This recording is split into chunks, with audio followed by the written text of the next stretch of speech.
Hi, good evening and welcome everyone and welcome to the Interfaith Open Table. Tonight we'll be discussing immigration and community, focusing on dreamers in Hawaii.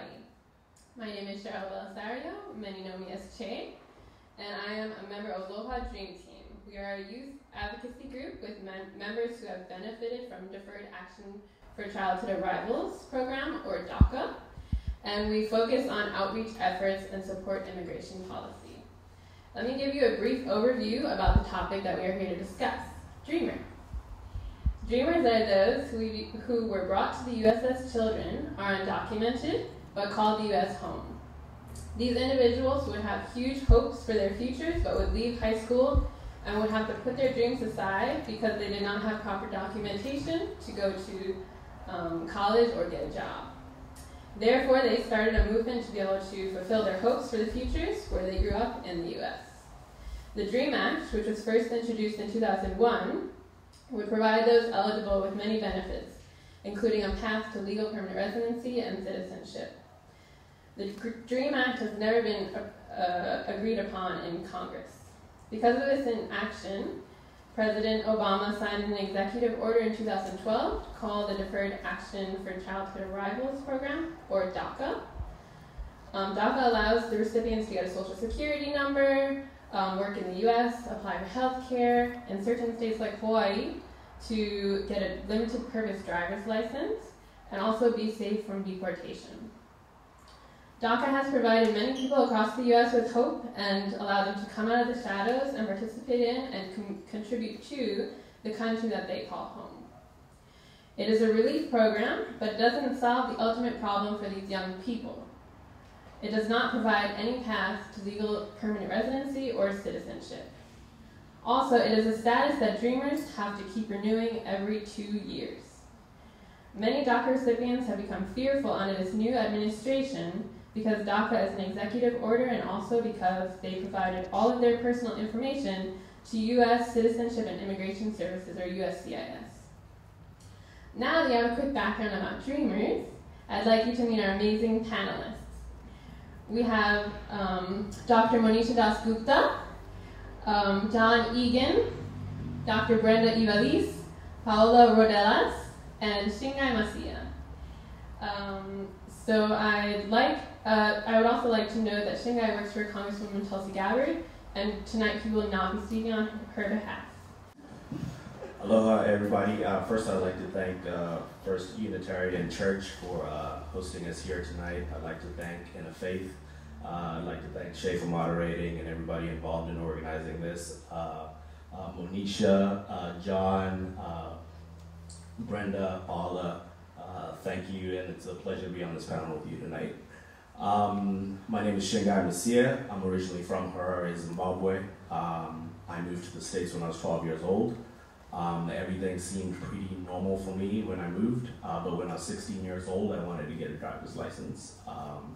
Like any teenager, when I went to the DMV, that's when I realized that I had no social security number. That's when I realized that I was an undocumented immigrant. This was very hard for me growing up because I just wanted to be normal like everybody else. I was in the football team, and I was, just wanted to be a regular guy. And at this time, I thought I was the only one in the world in this situation. So I was just nervous. I was fearful of everything. When I was 18, I had a bunch of academic and athletic scholarships to go be a football and student athlete around the country at 4 different universities out of state. All of them had said, yes, Shingai, you're going to be on the team, you're going to be able to enroll in the school, only to find out later that they couldn't accept me because I didn't have a social security number. So here I was, I had kind of done everything that I had to do in high school, and all of a sudden, I couldn't go be a student athlete. And this was hard for me because I saw other people moving on with their lives, and I was waking up on the couch every day doing absolutely nothing with my life. In 2001, I'd heard about the DREAM Act, which Senator Dick Durbin had introduced. So I started to do a lot of research and try to get involved with different movements that were going on. In Texas, there were a couple of groups that had started to organize, and in 2006, there was an immigration bill that was being worked through, but that ended up falling apart, obviously. And I was part of a group called North Texas Dream Team back in 2010, and we were one of many groups around the country that was working to push the DREAM Act back in 2010 during the lame duck session. As many of y'all might know, in 2010, Nancy Pelosi put it down on the House floor and it passed the House. Then it went to the Senate, and I remember watching, C-SPAN, and it was like 50, 51, 52, 53, 54, 55, and it just stalled, and the votes had ended, and we just ended up with 55 votes. And obviously, many of y'all know you need 60 votes in the Senate in order to pass a bill. Many of us were devastated. We didn't know what to do. We thought this was the last chance that we'd be able to pass anything immigration-wise, because Congress was about to change, and there was no way that they were going to move any type of immigration bill. A lot of us just didn't know what to do with our lives. We felt stuck again. And but in 2011, I was reading the New York Times, and someone who's now become a friend, Jose Vargas, came out with an article that basically outed himself. And everybody was like, "What are you doing, man? You're going to get deported." And what this actually did was it strengthened the movement, and Dreamers came out, and we're all like, we're here, we grew up here, and we're not going anywhere. And I think that's really when the movement really got strong, and then that's when a lot of pressure started to be put on the administration to be like, yes, there is something you can do to help us Dreamers now. The administration was saying, no, no, no, there's nothing, but then we kept on pushing and saying, yes, there is something you can do. Finally, in June 15, 2012, President Obama signed Deferred Action for Childhood Arrivals. I was one of the first waves in August to sign up for that. I received my my work permit in the mail like November of 2012, and I just remember weeping for like hours, because this little card that had come in the mail was now going to change my life. This little card that had held me back from all my dreams was now about to change my life. One story I'll tell you real quick is the Social Security office when I went there. Remember when I was 16 years old, I needed that number, right? To be able to get a driver's license. When I was 18, I needed that number to be able to go to school. And I remember being at the window and the clerk is like, okay, you'll get it in like 2 weeks. And I just sat there for a while because she didn't realize what had just happened. This number had like held me back for years and years and years, and it was just like a simple 5-minute process at a window.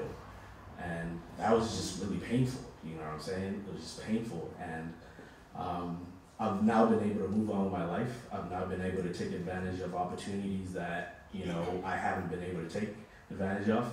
I feel as if I'm like 10 years, all Dreamers feel as if we're like 10, 15 years behind our peers, because we're just like, our degrees were collecting dust and we're taking other jobs, just in order to survive under the table and whatnot. But so I moved to Hawaii a couple of years ago, and a couple of us came together and we're like, there's really no group here in Hawaii that that really speaks to Dreamers, and there's no organization where we Dreamers can just go and hang out together and talk about stuff, because us Dreamers, we may come from different places, but all our stories are really similar. You know what I'm saying?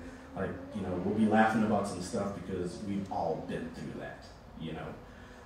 Anyways, I'm glad to be here, and glad that all y'all are here, and looking forward to this panel discussion. Good evening, everyone. My name is Paula Rodellis, and I am a communications and community organizer for Local 5. We're a labor union that represents around 11,000 workers in the hospitality, healthcare, and food services industries statewide.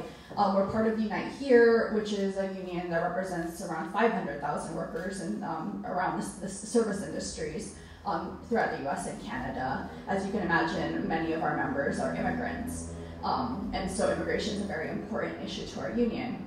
But going back to the question of how I got involved with immigrant rights and immigration reform, most of my childhood I grew up undocumented. So I immigrated here when I was 2 years old. I'll try to keep this short, but what happened was the Philippines used to have an agreement with the US called the Philippine Enlistment Program. It allowed Philippine men to enlist in the U.S. military. But it was a really, really rigorous program with, crazy requirements. Only 400 men were accepted every year. And one of the requirements is that you had to be a single man with no dependents, which just patterns, just a history of labor law that tries to bring Asian men's labor in but excludes their family, right? So my dad was 20 when he applied for the program. He only applied because he had a good friend who was like, come with me and apply for this program with me. My dad was like, fine. So they applied to it together. My dad didn't hear back until 3 years later, so he was 23 years old. But now he had a wife, and she was pregnant with me. And so my dad accepted the program, but he lied about being married and having a kid on the way. And so, my dad, enlisted. He moved to the U.S.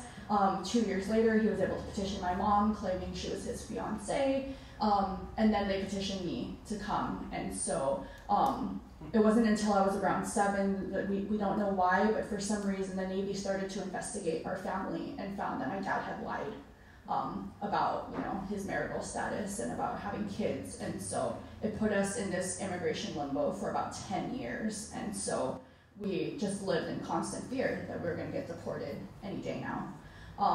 And with the help of long story short, with the help of an immigration attorney and just a lot of luck, honestly, my dad was able to get a pathway to citizenship, and then from there petitioned me and one of my sisters. My other 2 siblings were born in the U.S., so we're a mixed status family, and then eventually petitioned my mom. And so we're very blessed and fortunate to have our papers, but that whole experience really is what drove me to really care about both immigration and labor rights, because I really do feel like they're intrinsically tied. My dad decided to enlist in another country's military because my dad got a degree in civil engineering and couldn't find work in the Philippines. And so that's why we immigrated to this country. And so it just seemed like a natural step when I moved here to Hawaii 4 years ago to work for an organization like Unite Here Local 5, where a good number of our workers are immigrants who came here because of work opportunities. And so that's it in a nutshell. Yep. Hi, y'all. My name is Brenda Luis. I'm originally from Puerto Rico. I'm a 4th generation educators in my family, 14th educator.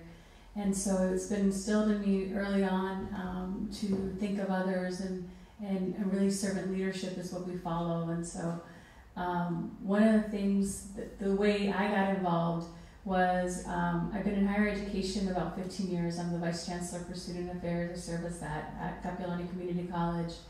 And early on, I was the Multicultural Director in Portland, Oregon for one of the community colleges. And I met a lot of undocumented students. And what I realized very early on was that their story began before they came to my door, before they came in wondering how they were going to pay for school or how they were going to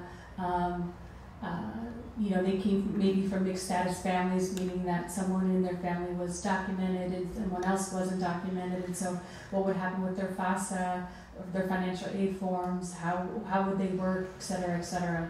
And so because of that, I got involved in an organization called No More Deaths, No Más Muerte, which means it's out of Arizona. It works in the border, and for the last 6 years I've been going down to the Arizona Nogales area and documenting human rights violations, both from U.S. and Mexican authorities.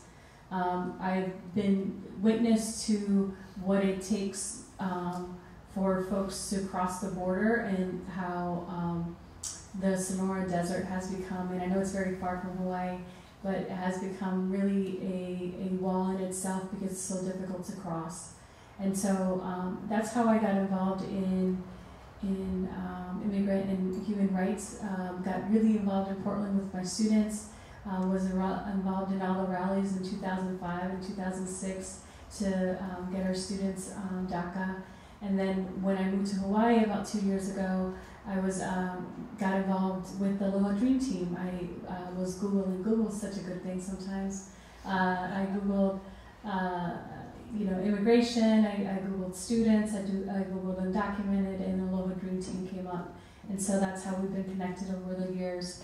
And so I'm just a strong advocate for that. I also happen to have a partner that comes from a mixed status family, so they have documentation, but unfortunately their siblings don't. So I've actually seen it within my own family, how the struggle is really real, and how getting someone deported, what that means and how that tears apart children and marriages and really families. So, I'm Brenda.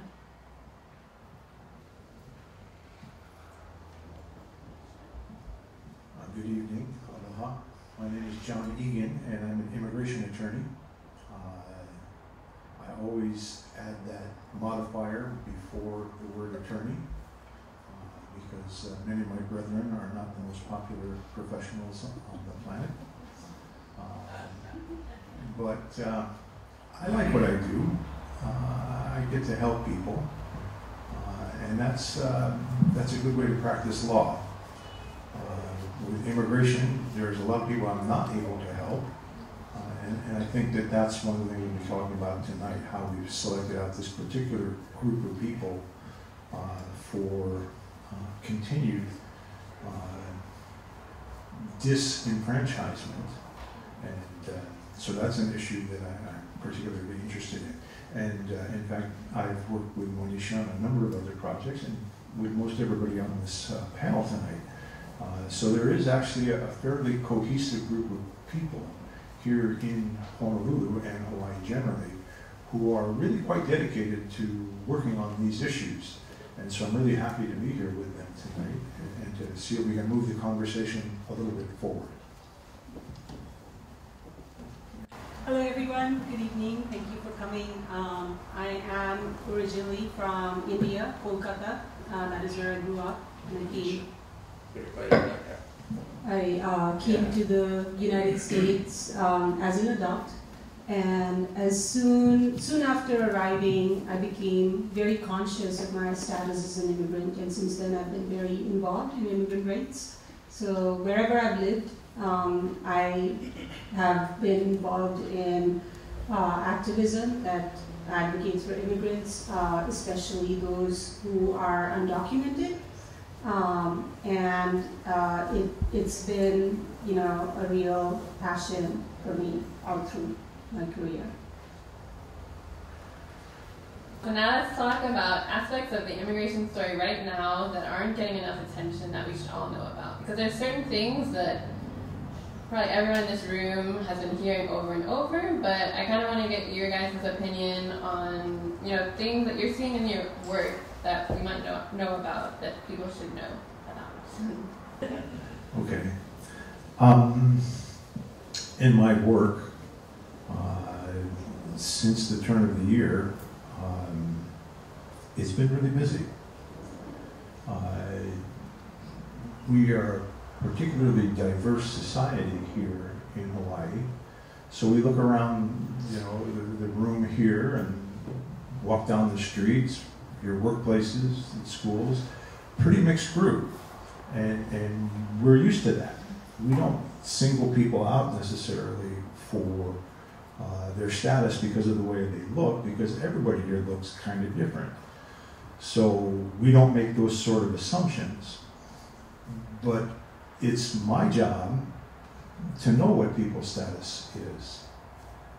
And I can tell you that we have a lot of people here in Hawaii who don't have papers. And there are a lot of people right now that are really scared. I'm getting calls every day with people who I have to kind of talk them down a little bit. Say, don't panic. You're not under threat today, so start thinking and start making plans, but don't panic, because that doesn't help. Well, that's not legal advice. That's not what I really trained to do. I didn't train to help people through trauma. But that's what's really being imposed right now. And I don't think people have a sense of how many of our neighbors, how many of our friends and co-workers are going through particular hell right now because they're afraid. They don't know what's going to happen. So that's what I'm seeing on a pretty daily basis, and my telephone is ringing off the hook. And there's a lot of people I'm not able to help right now. So that's what I'm seeing. is people who have been kind of in the shadows and have gotten more or less comfortable with that. I wouldn't say comfortable, but they found a way to cope, a way to live, a way to survive. And even that tenuous status is not being, that rug is being pulled out from underneath them. And it's troubling.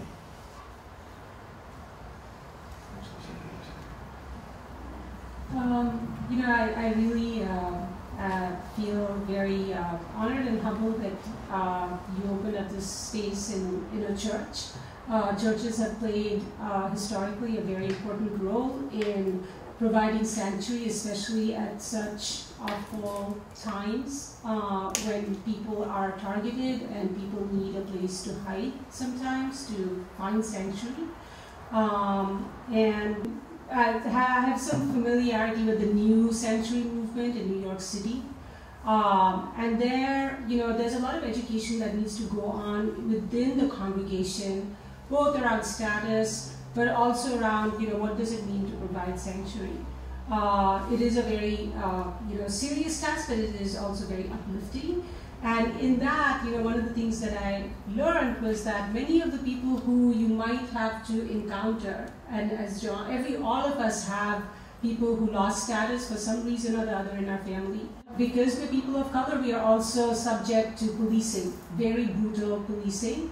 And so people have criminal records, right? So one of the challenges that I think that we will be faced is to really resist, I like your shirt, I really resist this kind of division between, the good immigrant and the bad immigrant. We really have to speak out against that, and I think that we need to have the language and the heart and the compassion and the analysis to understand that, people have been criminalized consistently, especially people of color in this country.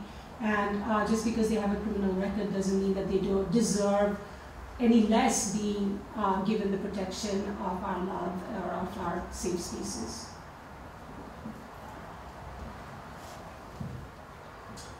I'll touch base on this real quick. Just working with my work with Aloha Dream Team, obviously, reading the reports and hearing about dreamers getting arrested. So far, I think this count is up to about 2 dreamers have been arrested. One in Seattle who's still detained, and then another dreamer who just got released last week but was detained for about a week or 2. That right there makes us dreamers nervous about what's going to happen. Another thing that I can discuss real quick is, the Obama administration had kind of gotten rid of private prisons, the federal government working with private prisons, and now the Attorney General is trying to bring that back. Just from an activist mind, these private prisons, cash cows, it's basically just piling up immigrants and putting them in there. So kind of nervous about that too. Hearing about mothers and children being separated at the border, I think this is something that we have to, make sure that we're monitoring so that things like this are not happening. So another issue that I want to talk about, I think that affects dreamers here in Hawaii too, is like biometrics. I don't think that people think about biometrics that much, because when you're getting a status, any type of status through the immigration system, you have to get your biometrics done, and the only place to get it done is here. Can you tell us what that means? Biometrics is basically your background check. You get your fingerprints taken, you get a picture taken, they run it through the FBI and make sure that everything checks out. So I have to go through that every 2 years. And so biometrics is something that, has been worked on for a long time to get it across, across the other islands. And from a dreamer perspective, there's a lot of dreamers out there that would benefit from DACA, and how many of those have not been able to because they don't have an ID to pass TSA, to be able to get on a flight, to be able to get here. You know what I'm saying? So you got this benefit that is out there, and there's people that are literally stuck on an island and can't take advantage of it. So that's something, we just heard USCIS just announced a pilot program that they did last month, and we're hoping that there'll be more of this and it'll become a permanent program on all islands. But that's just some things to think about, that there are some brothers and sisters out there that are still caught up in this, and yet they can benefit from deferred action. I think the role that labor unions can play in this issue should be discussed more. It's something that's coming up more and more in our union. It's been a big issue with our union for a long time now, but obviously it's coming up a lot more now. And I think one of the things that we've been hearing about a lot is just the lack of free legal services for undocumented immigrants. I think it was a couple of years ago that the Aloha Dream Team actually did a quick presentation for our staff at Local 5 about undocumented immigrants, and then from there, then someone from the Aloha Dream Team met with one of our staff, who then introduced her to one of our members at a hotel who wasn't undocumented himself, but someone in his family was, and this guy was crying because he got scammed by an attorney who just scammed them out of thousands and thousands of dollars, claiming that they could help them get them citizenship, and didn't. And so one, there are these legal services, and two, there's all these scammers out there just preying on people in a really, really desperate situation. So one thing we're really looking into is how can we provide those kinds of legal services. We have other locals in the country that have a fund that their members could tap into. We also have other locals that work really closely with their Catholic diocese to have free legal clinics. The president of Unite here is on the board for Clinic, which I cannot remember what that acronym stands for at the moment. I apologize. The Catholic Legal Immigration Network. Thank you. So we as a union, we're really looking, or just really discussing constantly what more can we do. I think our immediate first step is, again, training for our staff, who can then train some of the leaders in our properties on how we can help, and how we can direct people to the right places to get that kind of help. So one of the things that I think that's not talked about is, coming from a mixed status family, is the around social capital. The fact that if you have status and you have documents, you can get financial aid and you can go to school, and that really is a privilege. Sure, you're like, not my school alone's not a privilege, but it is. Having access to it is. And so I've seen it in my own family, how it's changed, two siblings that don't have documents, and how they have to work minimum wage jobs and haven't been able to really break the cycle of poverty, while the other two siblings that had documentation have been able to access higher education, get master's degrees, and move on and do some amazing stuff that their siblings haven't. They come from the same family, So when we think about this issue about undocumented, I think about this, how we need to, as communities, really come together and start saying, this is really, for me, a war on, and I say war in a serious way, against poor people, against us being able to fight that cycle, because you keep people down. If you don't have documentation, if you make it difficult for someone from one island to another not being able to get their biometrics done, you're keeping a whole family, a whole generation down. And so I think we need to really talk about it and be conscious of what it does to us as a society. That it really does affect us in a deep way, and that we shouldn't sugarcoat it. DACA right now is something that's tentative. It's something that the reality is that the U.S. now has a database of over 200,000 people that they could tap into, and those are 200,000 not only individuals but families that it could affect, and it's tentative, right? It's temporary. Trump and whoever else in the administration could change their mind. And fortunately, they haven't to this date, but it doesn't mean that tomorrow is not a different day and that it could change. So those are just some of the things. And then the last thing I want to just bring up really quickly, and you talked a little bit about it, was trauma. The trauma it causes to our own families and our communities, where we're scared of each other, we're scared of the police, we're scared of who's knocking at the door. That's not typical. when someone knocks on the door, you should be able to open it up and welcome, not freak out and say, who is that? I guess it depends where you live. But you know, you wanna be able to freely be able to have access to other people and connect and build community, and without having status, you question that a lot. And this is just me having, I did my dissertation, testimonials, which is testimonies of undocumented students in community colleges. And so this is just, you know, I'm repeating a lot of what I heard, that students did not have access to these things, feeling safe. Brenda brings up a great point. I mean, while we're having these discussions and everything, I don't think the discussion of the effect it's actually had on DACA individuals or dreamers is never discussed. I mean, I've had moments in my life where I just felt so down to where I started having other thoughts in my head.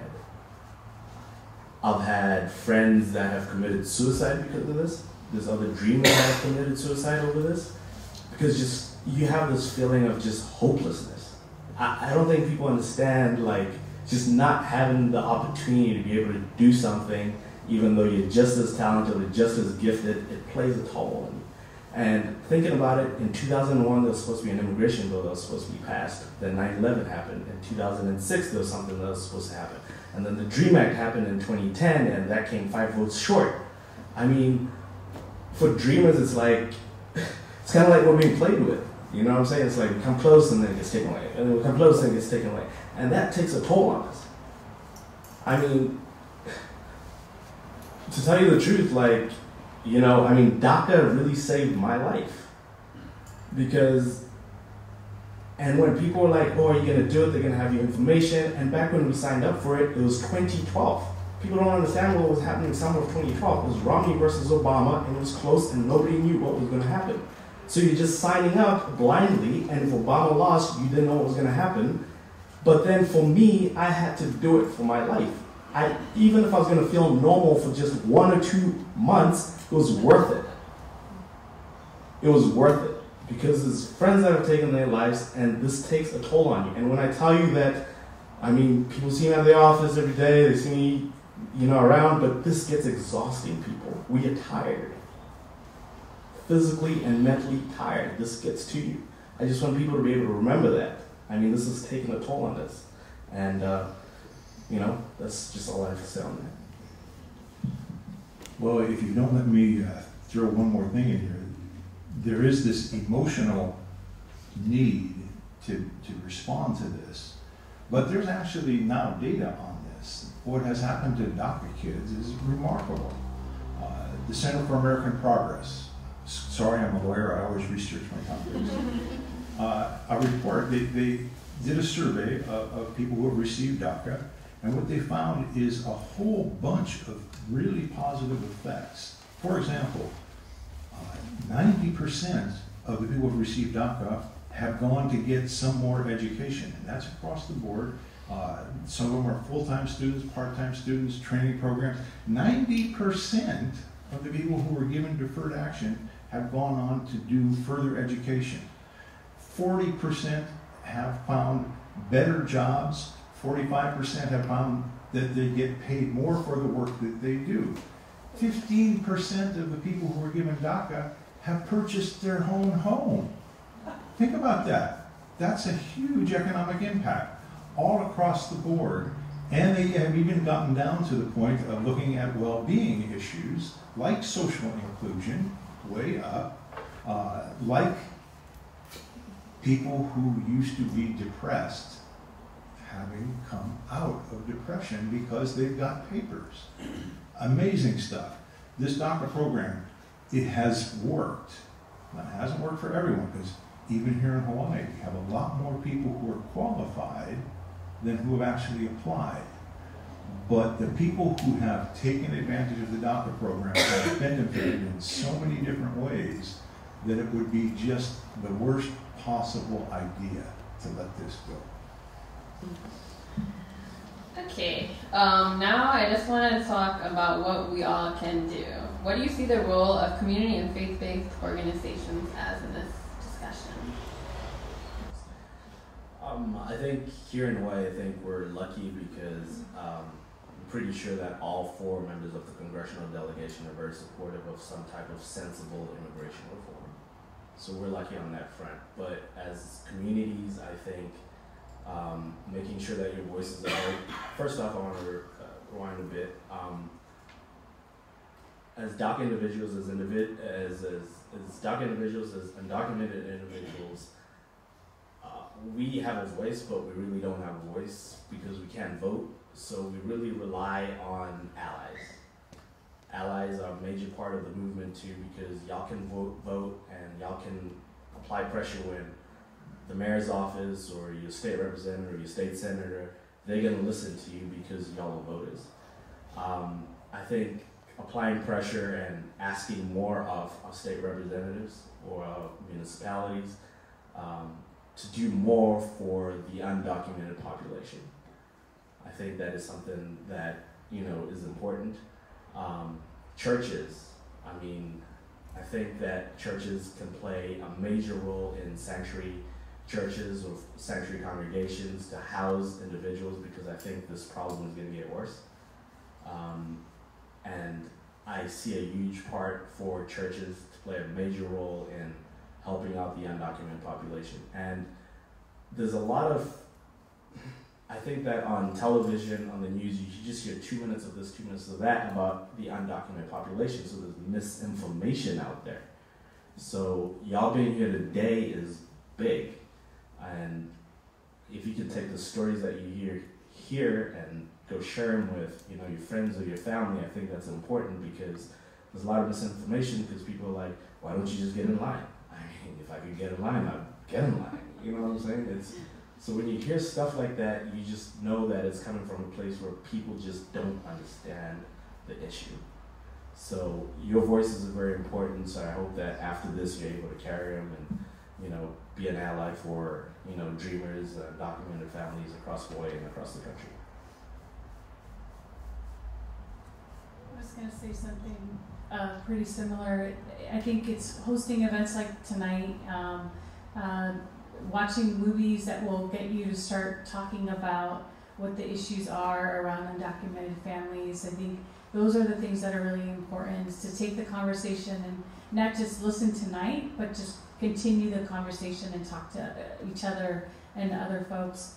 One thing that we did in Oregon in order to pass in-state tuition was that we actually had a lot of undocumented students call their congressperson, because what we found out is when you call them and you call their office to put a little pressure that you want something passed, they don't ask you if you're a citizen or not. They ask you if you're a resident of what your zip code is. And so we started a phone bank in the Multicultural Center, and everyone was passing their cell phones around, and that was nonstop. It was nonstop, and we were able to pass for Oregon because there was a lot of pressure from a certain zip code that kept on calling. So I think but that's educating undocumented people that you do have a voice. We just have to look at it differently. We have to approach it in a different way.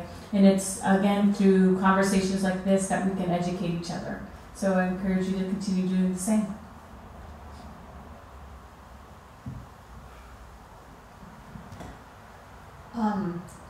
I often get asked, okay, I'm a community organizer, what does that mean, really?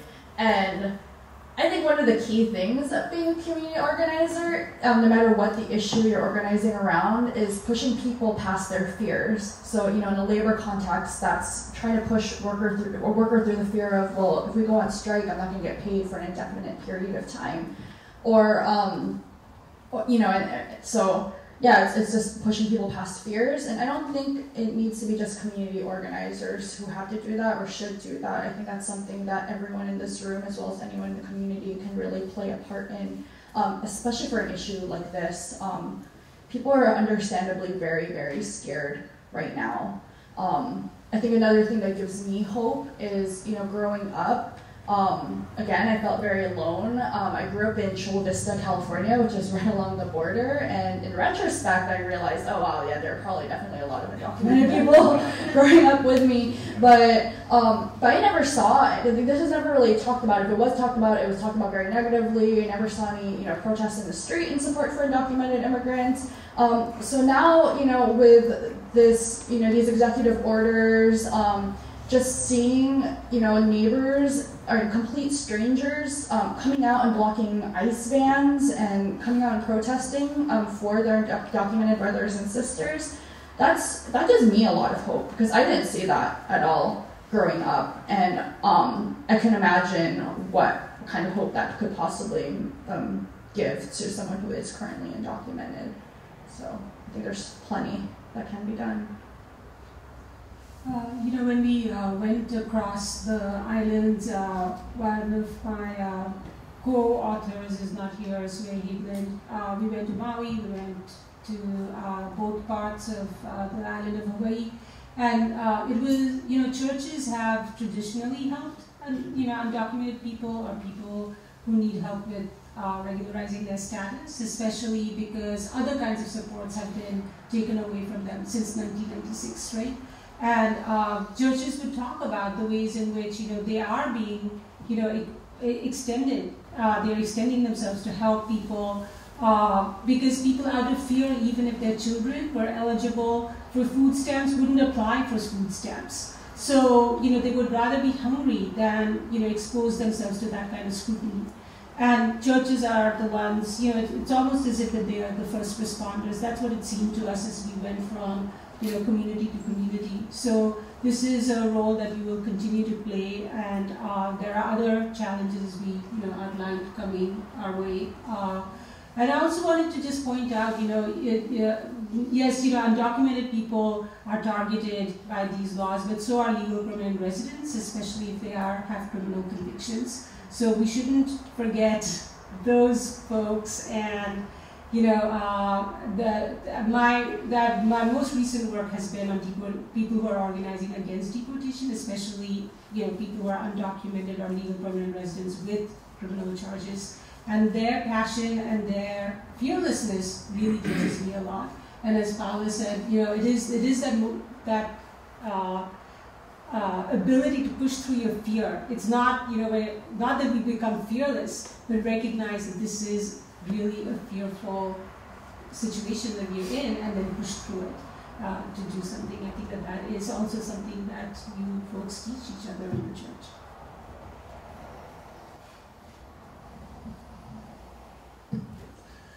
I think it's useful to look at some of the successes that we've had and maybe model what happens next based on some of those successes. Two educators on both sides of me here.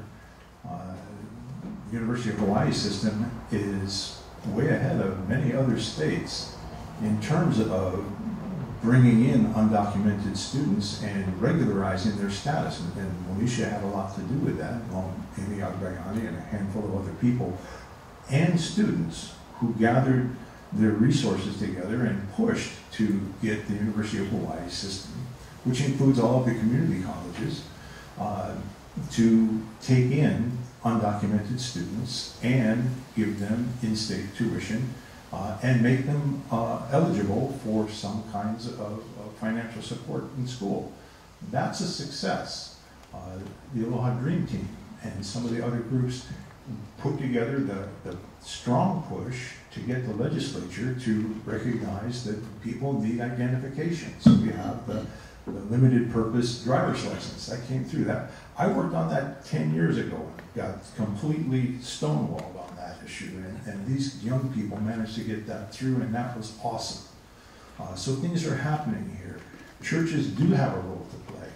Now, when push really comes to shove, churches have an even more important role to play. I've heard the word sanctuary here tonight. Sanctuary means giving people who do not have any other safe place to go a safe place to be, and churches are able to do that.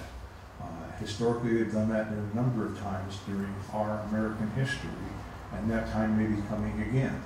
So he would need to be thinking about what that means and how to unpack that notion of what would our congregation do if we were called on to give a safe place for someone who needed it. These are the kind of things that are going to be coming around. I think there's a number of other things. I've heard talk about criminal issues related to people who don't have status or maybe green card status. You know, here in Hawaii, we're a little bit behind. New York City, Los Angeles, New Orleans, a half a dozen other cities in the country have public defenders units who are trained on immigration law issues. We don't have anything like that here. Nothing like it whatsoever. And we could. All we need to do is tell the politicians that run that political office, this is what we need. You know, 1 out of 6 people in the state of Hawaii was born in another country. That means at least 1 out of 6 of the people going through our criminal justice system are probably going to have an immigration issue that connects to their legal issue. So we ought to be providing some kind of attention for that, and we're not. I heard something talk about legal clinics. We don't have a legal clinic that serves the undocumented in a complete way in the state of Hawaii. We have a couple of organizations that assist. Catholic Charities was mentioned earlier. They do have a program for putting out what they call accredited representatives who can assist people with their paperwork. The Hawaii Immigrant Justice Center works out of legal aid, but they're very limited in their funding and they're very constrained in the types of cases they can take. We simply do not have a walk-in clinic for free legal assistance for immigrants in the state of Hawaii. And we could, because many other states do it. Many other cities do it. It wouldn't be a complicated thing for us to do. The model's already out there. What we need is a political will. So when I see people gathering together in groups like this and talking about these issues, you give me some hope that maybe we can put pressure on the people who make these decisions. It's our tax money. We do have a voice, and we should be using that voice. Okay, so now I'd like to open it up to questions. Then we already have one right up here in front. I've heard rumblings from current administration about withholding federal funds for some states and or cities that would try to do establish sanctuary policies. Has anyone done any kind of legal framework or explorations to determine can they do this? Can they be shut down by the by the Department of Justice or by a lawsuit? Or, I mean, do they have a means to actually follow through with this threat?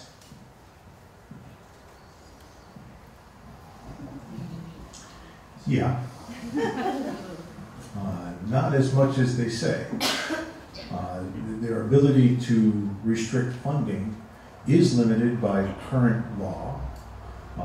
And it says basically you could take funding down for something that's directly related to the issue. So the idea that the federal government could stop the food stamp program in Hawaii because the police aren't cooperating with ICE, no, that's not going to happen. On the other hand, there may be some funding to law enforcement specifically that could be impacted. Now, honestly, I have to say I'm not really keen on the language of sanctuary city or sanctuary state, because I think it gives people the wrong idea that they're safe. All that happens is that local police don't cooperate with ICE. ICE is not prevented from doing whatever they're going to do. That's not even possible. It's not on the agenda. It's nowhere within the scope of possibility. So we're not actually protecting immigrants by creating a sanctuary city. We are making a statement that we're not willing to participate in that activity. That's a positive statement. And I think it's something that can be done. And the question is, could we do this here? There are people working on it right now. The Aloha Dream Team. Contact them. They've got a website. You can get through to them and you can participate.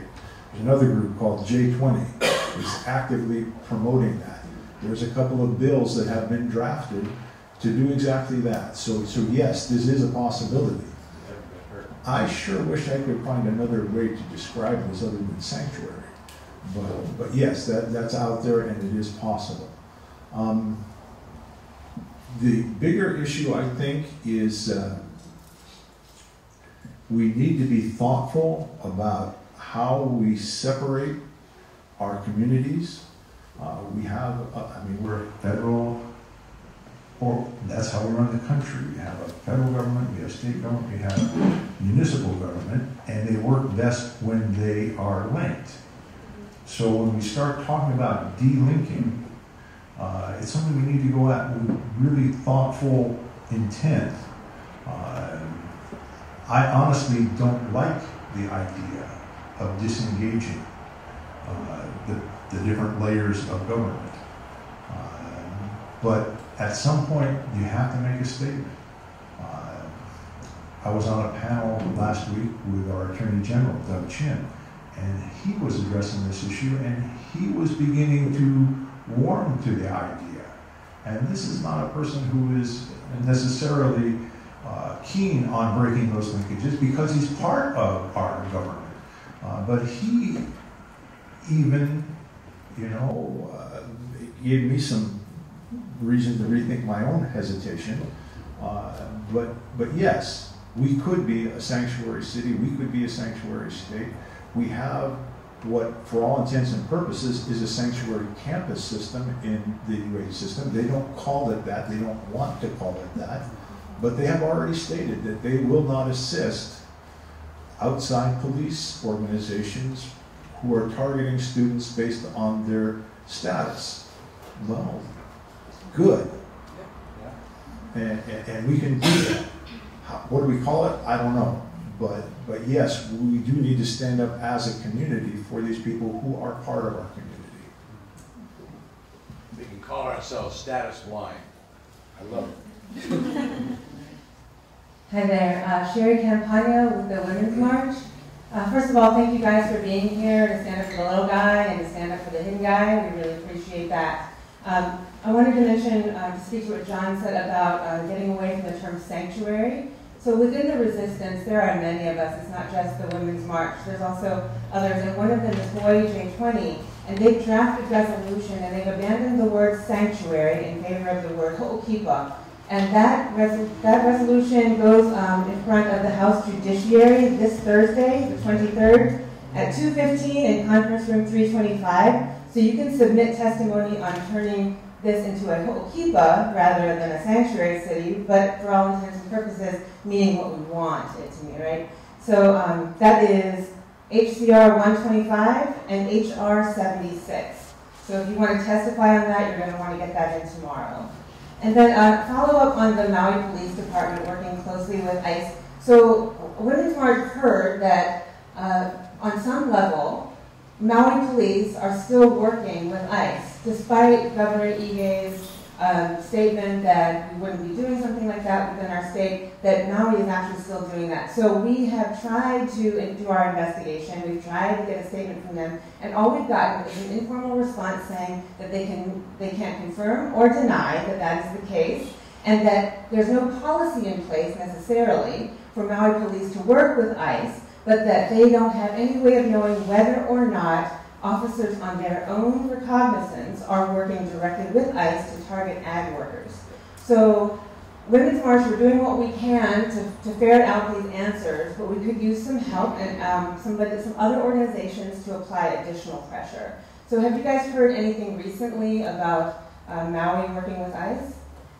I'd highly suggest talking to Face Maui because they've been working on this issue now for years, and the congregations that are members of Face Maui would have a better pulse of whether this is still going on or not. The lead organizer over there, her name is Tasha Kama, so definitely reach out to her. I did have a question. We know like in the news, some news media people use the term illegal immigrant. I know some of you folks use the term undocumented immigrant. Can you share a little bit of, the harms of using the word illegal immigrant, or why you choose not to use it? Ooh, an alien. And alien, yes, thank you. I think it's offensive for me, because I don't believe that I'm an illegal human being. I came here through a port of entry legally, and my paperwork didn't get processed and whatnot, so I think it's really offensive to be called an alien and illegal. So when you leave tonight and you hear people saying illegal immigrants or aliens, please correct them and use the word undocumented rather than illegal aliens or immigrants, because it's highly offensive. No human being is illegal in this world. Yeah, I just want to echo that and just say just how dehumanizing it is to refer to a person as an illegal. And yeah, calling people out when they do it. I just called out my own pastor for saying that at a sermon on Sunday. So and he thanked me for it. So we really should be vigilant about that. I've been noticing that the word has crept back in, describing people as illegal, and people doing it with impunity. Sometimes they say illegal immigration. I think we really need to realize that these documents we made them up. We didn't regulate migration, people walking across the face of the earth forever and a day. These are very new inventions. And that doesn't define a person. Those documents don't define a person. So, you either have documents or not, because these are certain requirements that are imposed by the ways in which we have organized our government. But that in no way is a reflection on a person's humanity, as everybody has been saying. Real quick, you also have to realize that these are special interest groups that are pushing these words. So that you use certain words, it just makes that person seem bad. You know what I'm saying? So we have to be aware of that special interests are involved in this, and they toss these out to all the politicians and whatnot, and they're like, use this word to make them seem bad. When the American public hears these words, then they're like, oh, these are bad people, we need to get them out. So please remember that. And I think it's also about others. When you start to other people, it means that you disconnect from them. And so it's easy for you to say, oh, illegal immigrants or illegal immigration, illegal this or that, and kind of put your, be at an arm's length from the real situation. But if you just drop that and just say person or, people or undocumented person, etc., it gets closer to you. It's harder for you to turn away and say, I don't care about that, because it's people in your congregation that may be undocumented, it may be your neighbor, it may be whoever it is, but you dehumanize somebody by othering them. And so I encourage you not to use the term illegal, but more undocumented. And really, you're right, this is something, it's a social construct. We created this hot mess, and we can get out of it if we choose to. And so I think citizenship is a concept that we've decided to abide by in this society. It doesn't mean that it has to always be this way. It doesn't mean that we have to treat others in a way that is not humane. So, don't use the term. Okay, so I think we'll wrap it up with right there. Please feel free to mingle, talk about immigration, whatever you want to talk about. Take more food, drink, please, and have a good night. Thank you.